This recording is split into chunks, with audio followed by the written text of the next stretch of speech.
नमस्कार, मी फराह खान. तुम्ही बघताय न्यूज 18 मराठी, आवाज महाराष्ट्राचा. आणि या बुलेटिनमध्ये आत्ताच्या घडीच्या सर्व महत्त्वाच्या घडामोडी आपण बघणार आहोत. सुरुवातीला एक मोठी बातमी आहे.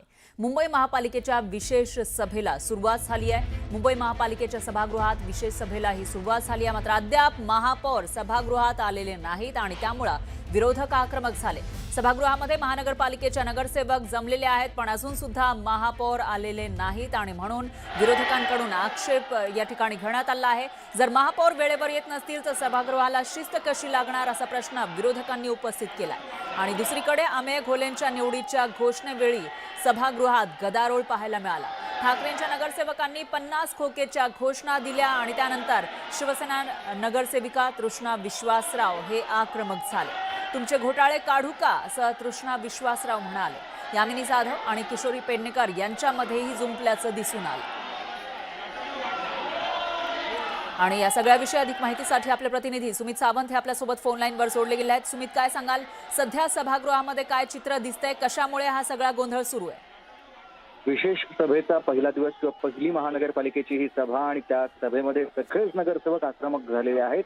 कारण आज गटनेत्यांची निवड झाल्याची अधिकृत घोषणा ही या विशेष सभेत केली जाते.